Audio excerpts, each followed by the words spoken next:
ಅಂಧ ಯುವಕರ ಸಂಘ ಸ್ವಂತ ಖರ್ಚಿನಲ್ಲಿ ಈ ಕಾರ್ಯ ನಡೆಸುತ್ತಿದ್ದು ರಾಮರಾಜ್ಯವಾಗಲಿ ಅನ್ನೋ ಆಶಯವನ್ನ ಹೊರಹಾಕ್ತಿದೆ.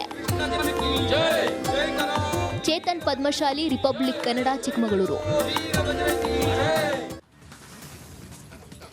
ಒಂದ್ ಕಡೆ ಭವ್ಯವಾದ ಶ್ರೀರಾಮ ಮಂದಿರ ಉದ್ಘಾಟನೆಯನ್ನ ಕಣ್ತುಂಬಿಕೊಳ್ಳೋದಕ್ಕೆ ನಾಡಿನ ಜನ ತುದಿಗಾಲಿನಲ್ಲಿ ಕುಳಿತಿದ್ದಾರೆ.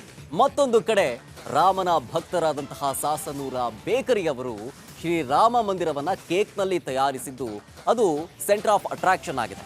ಆ ಕೇಕ್ ಮುಂದೆ ಜನ ನಿಂತ್ಕೊಂಡು ಸೆಲ್ಫಿ ಫೋಟೋವನ್ನ ಕ್ಲಿಕ್ಕಿಸಿಕೊಂಡು ಸಂತಸವನ್ನ ವ್ಯಕ್ತಪಡಿಸ್ತಾ ಇದ್ದಾರೆ. ಆ ಕುರಿತ ಒಂದು ವರದಿ ಇಲ್ಲಿದೆ.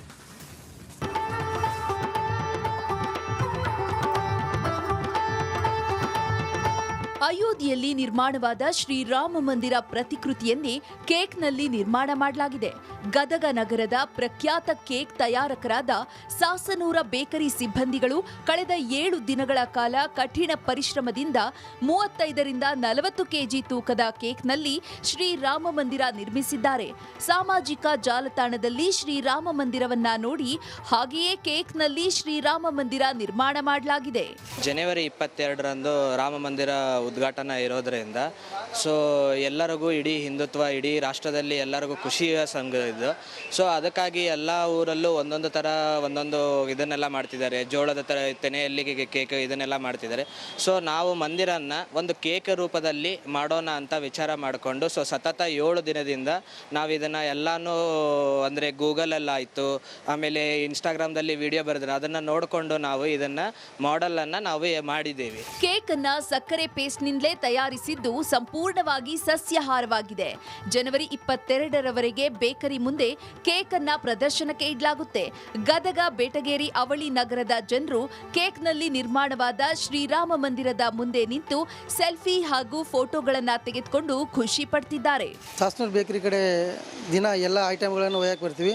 ಬಟ್ ಇಲ್ಲಿ ಏನಪ್ಪ ಅಂದ್ರೆ ನಾವು ಕಳೆದ ಒಂದು 2-3 ದಿನದಿಂದ ನೋಡ್ತಕ್ಕಂಥದ್ದು ಏನಂದ್ರೆ ಇಲ್ಲಿ ಬಹಳಷ್ಟು ನಾವು ರಾಮ ಮಂದಿರವನ್ನು ಏನಪ್ಪ ಅಂದ್ರೆ ಅತ್ಯುತ್ತಮವಾಗಿ ಆ ರಾಮ ಮಂದಿರ ನೋಡೋಕೆ ಆಗಲ್ಲ ಅಂತ ಹಿತದೃಷ್ಟಿಯಿಂದ ಇಲ್ಲೇ ಸಾಸನೂರು ಬೇಕರಿ ಒಳಗೆ ಏನು ಮಾಡಿದ್ದಾರೆ ಅಂದರೆ ರಾಮ ಮಂದಿರವನ್ನು ನಿರ್ಮಾಣ ಮಾಡಿದ್ದಾರೆ.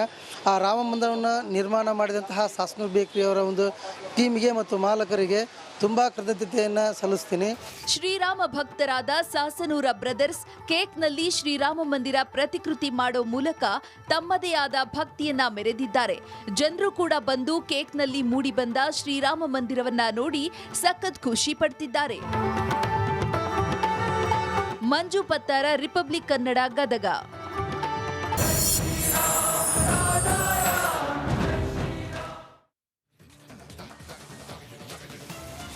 ಜನವರಿ 22ನೇ ತಾರೀಕು ಬಾಲರಾಮನ ಪ್ರಾಣ ಪ್ರತಿಷ್ಠಾಪನೆ ಆಗುತ್ತೆ. ಕನ್ನಡಿಗರಿಗೋಸ್ಕರ, ಕರ್ನಾಟಕದ ಜನತೆಗೋಸ್ಕರ ರಿಪಬ್ಲಿಕ್ ಕನ್ನಡ ರಾಮನೂರಿನಿಂದ ಮೆಗಾ ಕವರೇಜ್ ಅನ್ನ ಮಾಡ್ತಾ ಇದೆ.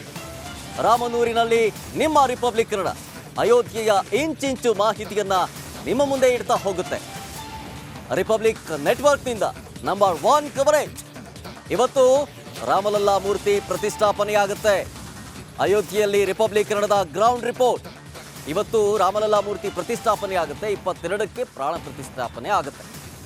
ಸೊ ಹೀಗಾಗಿ ಸಹಸ್ರಾರು ಕೋಟಿ ಹಿಂದೂಗಳ ಕನಸು ಇದೀಗ ನನಸಾಗುವಂತಹ ಸುಸಂದರ್ಭ ಬಂದಿದೆ. ಕೇವಲ ದೇಶ ಮಾತ್ರ ಅಲ್ಲ, ಇಡೀ ವಿಶ್ವದಾದ್ಯಂತ ರಾಮನ ಭಕ್ತರಿದ್ದಾರೆ. ಜೊತೆಗೆ ಇಡೀ ವಿಶ್ವದ ಚಿತ್ತ ಇದೀಗ ಜನವರಿ 22ರತ್ತ ನೆಡ್ತಾ ಇದೆ. ಹೇಗಿರುತ್ತೆ ಅಯೋಧ್ಯೆಯ ಉದ್ಘಾಟನೆಯ ಸಮಾರಂಭ, ಹೇಗಿರುತ್ತೆ, ಯಾವ ರೀತಿ ಆ ವಿಧಿವಿಧಾನಗಳು ಜರುಗುತ್ತೆ ಅನ್ನುವಂತಹ ಕುತೂಹಲ ಕೂಡ ಇದೆ. ಇದರ ಜೊತೆಗೆ ಅಯೋಧ್ಯೆಯಲ್ಲಿ ಇತಿಹಾಸ ಸಾರುವಂತಹ ಪ್ರೇಕ್ಷಣೀಯ ಸ್ಥಳಗಳಿದ್ದಾವೆ. ಜೊತೆಗೆ ರಾಮ ಎಲ್ಲೆಲ್ಲಿ ಓಡಾಡಿದ್ರು ಅದೆಲ್ಲ ಕುರಿತು ಇಂಚಿಂಚು ಮಾಹಿತಿಯನ್ನ ರಿಪಬ್ಲಿಕ್ ಕನ್ನಡ ನಿಮ್ಮ ಮುಂದೆ ಇಡುತ್ತೆ. ರಿಪಬ್ಲಿಕ್ ನೆಟ್ವರ್ಕ್ನಿಂದ ನಂಬರ್ 1 ಕವರೇಜ್.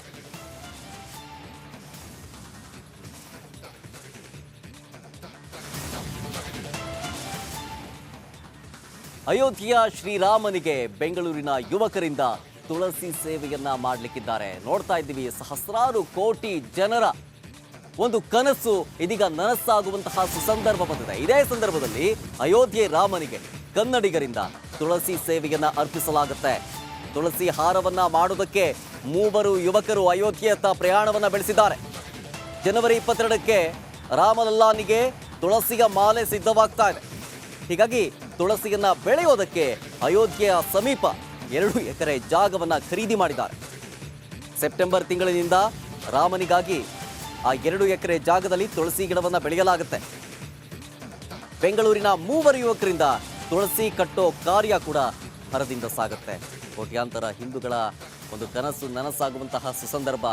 ಎಲ್ಲೆಡೆ ರಾಮನ ಭಕ್ತರು ವಿವಿಧ ರೀತಿಯ ಸೇವೆಯನ್ನು ಸಲ್ಲಿಸ್ತಾ ಇದ್ದಾರೆ. ಅದರ ಭಾಗವಾಗಿ ಇದೀಗ ಅಯೋಧ್ಯೆ ಶ್ರೀರಾಮನಿಗೆ ಕನ್ನಡಿಗರು ತುಳಸಿ ಸೇವೆಯನ್ನ ಅರ್ಪಿಸೋದಕ್ಕೆ ಅಣಿಯಾಗ್ತಾ ಇದ್ದಾರೆ. ತುಳಸಿ ಹಾರವನ್ನು ಮಾಡೋದಕ್ಕೆ 3 ಯುವಕರು, ಬೆಂಗಳೂರಿನ ಯುವಕರು ಅಯೋಧ್ಯೆಯತ್ತ ಪ್ರಯಾಣವನ್ನು ಬೆಳೆಸಿದ್ದಾರೆ. ಅದಕ್ಕೆ ಸಂಬಂಧಪಟ್ಟಂಥ ಫೋಟೋಸ್ಗಳನ್ನು ಗಮನಿಸ್ತಾ ಇದ್ದೀರಿ. ಅಯೋಧ್ಯೆಯ ಭಾಗದಲ್ಲೇ, ಅಯೋಧ್ಯೆಯ ಸಮೀಪದಲ್ಲೇ 2 ಎಕರೆ ಜಾಗವನ್ನು ಖರೀದಿ ಮಾಡಿದ್ದಾರೆ. ಆ 2 ಎಕರೆ ಜಾಗದಲ್ಲೇ ಸೆಪ್ಟೆಂಬರ್ ತಿಂಗಳಿನಿಂದ ತುಳಸಿಯನ್ನು ಬೆಳೆಯಲಾಗುತ್ತೆ ರಾಮನಿಗೋಸ್ಕರ ಅಂತ ಹೇಳಿ. ಹೀಗಾಗಿ 3 ಯುವಕರು ತುಳಸಿ ಕಟ್ಟೋ ಕಾರ್ಯವನ್ನು ಭರದಿಂದ ನಡೆಸ್ತಾ ಇದ್ದಾರೆ. ಶ್ರೀರಾಮ್ ನಮ್ಮ ಗುರುಗಳಾದಂಥ ಶಿವಕುಮಾರ್ ಜಿಯವರು ಈ ರೀತಿಯಲ್ಲಿ ಶ್ರೀರಾಮ ಲಲ್ಲಾನ ಪ್ರಾಣ ಪ್ರತಿಷ್ಠಾಪನೆಗೆ ಕೌಂಟೌನ್ ಶುರುವಾಗ್ತಾ ಇದೆ. ಅದನ್ನು ಕಣ್ತುಂಬಿಕೊಳ್ಳೋದಕ್ಕೆ ಕೋಟ್ಯಾಂತರ ಹಿಂದೂಗಳು ಕಾದು ಕುಳಿತಿದ್ದಾರೆ. ಇಂಥ ಸಂದರ್ಭದಲ್ಲಿ ಈ ಒಂದು ಸಂಭ್ರಮದಿಂದ ಕಾಫಿನಾಡು ಕೂಡ ಹೊರತಾಗಿಲ್ಲ. ಕಾಫಿನಾಡು ಚಿಕ್ಕಮಗಳೂರಿನ ಮನೆಗಳಲ್ಲೂ ಕೂಡ ಜೈ ಶ್ರೀರಾಮ್ ಅನ್ನುವಂತಹ ನಾಮ ಫಲಕಗಳು ರಾರಾಜಿಸುವುದಕ್ಕೆ ಸಜ್ಜಾಗ್ತಾ ಇದೆ. ಆ ಕುರಿತ ಒಂದು ಸ್ಪೆಷಲ್ ರಿಪೋರ್ಟ್ ಇಲ್ಲಿದೆ.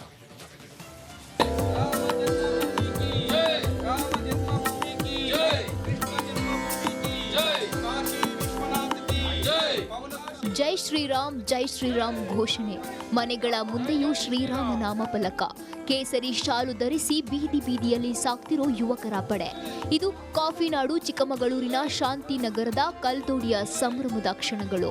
ಅಂದು ರಾಮ ವನವಾಸದಿಂದ ವಾಪಸ್ಸಾದಾಗ ಇದ್ದ ಸಂಭ್ರಮ ಮತ್ತೆ ಮರುಕಳಿಸಲಿ ಅಂತ ವಿವೇಕಾನಂದ ಯುವಕ ಸಂಘ ಸುಮಾರು 3500 ಮನೆಗಳ ಮುಂದೆ ಜೈ ಶ್ರೀರಾಮ್ ಬೋರ್ಡ್ಗಳನ್ನು ಬರೆಯುತ್ತಿದ್ದಾರೆ. ಜನವರಿ 28ನೇ ತಾರೀಕು ಭವ್ಯವಾದ ರಾಮ ಮಂದಿರ ಲೋಕಾರ್ಪಣೆ ಆಗ್ತದೆ. ಇದರ ನಿಮಿತ್ತವಾಗಿ ನಾವು ಉಪ್ಪಳ್ಳಿ ಶಾಂತಿನಗರದ ಕಲ್ದೊಡ್ಡಿಯಲ್ಲಿ ಮನೆಗೆ ಜೈ ಶ್ರೀರಾಮ್ ಅಂತಕ್ಕಂಥ ಒಂದು ನಾಮಫಲಕವನ್ನು ಹಾಕ್ತಾಯಿದ್ದೀವಿ. ಇದರ ಭಾಗವಾಗಿ ಒಂದು 3500 ಮನೆಗಳಿಗೆ ಈ ಒಂದು ನಾಮಫಲಕವನ್ನು ಹಾಕಬೇಕು. ಹಿಂದೆ ನೀವು ಗೊತ್ತಿರೋ ಹಾಗೆ ಅಯೋಧ್ಯೆಯಲ್ಲಿ ರಾಮ 14 ವರ್ಷಗಳ ವನವಾಸ ಮುಗಿಸ್ಕೊಂಡು ಭಾರತಕ್ಕೆ ಬಂದರು. ಆವಾಗ ಯಾವ ಮಾದರಿಯಲ್ಲಿ ಒಂದು ಸಂಭ್ರಮ ಇತ್ತು ಅಯೋಧ್ಯೆಯಲ್ಲಿ, ಅದೇ ಮಾದರಿಯ ಸಂಭ್ರಮ ಇಡೀ ದೇಶದಲ್ಲಿ ಆಗಬೇಕನ್ನೋದು ನಮ್ಮ ಒಂದು ಭಾವನೆ. ಹಿಂದೂ, ಮುಸ್ಲಿಂ, ಕ್ರೈಸ್ತ ಅನ್ನದೆ ಪ್ರತಿ ಮನೆಗಳ ಮುಂದೆ ಹೋಗಿ ಇಲ್ಲಿ ನಾಮಫಲಕ ಬರೆಯಬಹುದಾ ಎಂದು ಕೇಳ್ತಿದ್ದಾರೆ. ಹಿಂದೂ ಮನೆಗಳಲ್ಲಿ ಅವರೇ ಮುಂದೆ ನಿಂತು ಬರೆಸ್ತಿದ್ದಾರೆ. ಕೆಲ ಅನ್ಯ ಧರ್ಮೀಯರು ಕೂಡ ತಮ್ಮ ಮನೆ ಮುಂದೆ ಜೈ ಶ್ರೀರಾಮ್ ಬರೆಯಲು ಸಮ್ಮತಿ ನೀಡುತ್ತಿದ್ದಾರೆ. ಇದೊಂದು ಸಂತಸ ವಿಚಾರ ಅಂತಿದ್ದಾರೆ ಸಂಘಟಕರು. ಇಡೀ ದೇಶದಾದ್ಯಂತ ರಾಮ ಭಕ್ತರು ಸಂಭ್ರಮಾಚರಣೆ ಮಾಡ್ತಿರೋದ್ರಿಂದ ಈಗ ಚಿಕ್ಕಮಗಳೂರಿನ ಅನೇಕ ಕಡೆಗಳಲ್ಲಿ ರಾಮನಾಮ ಫಲಕನ ಹಾಕ್ತಾ ಇರೋದು. ಮನೆಗಳ ರಾಮನಾಮ ಫಲಕ ಹಾಗೂ ರಾಮ ನಾಮಸ್ಮರಣೆ ಹಾಗೂ ಆ ದಿವಸ ದೀಪಾವಳಿ ಥರ ದೀಪವನ್ನು ಹಚ್ಚಿ ಆಚರಣೆ ಮಾಡುವಂಥದ್ದು ಆಗ್ತಾಯಿದೆ. ಅದ್ರ ಪ್ರಯುಕ್ತ ಕಲ್ದೊಡ್ಡಿ ಗ್ರಾಮದಲ್ಲಿ ಪ್ರತಿ ಮನೆಗಳಲ್ಲೂ ಇದು ಹಿಂದೂಗಳೂ ಸೇರಿದಂತೆ ಅನ್ಯ ಮತದವರು ಸಹಿತ ಸಂತೋಷವಾಗಿ ಹಾಕ್ಕೊಳ್ತಾ ಇದ್ದಾರೆ.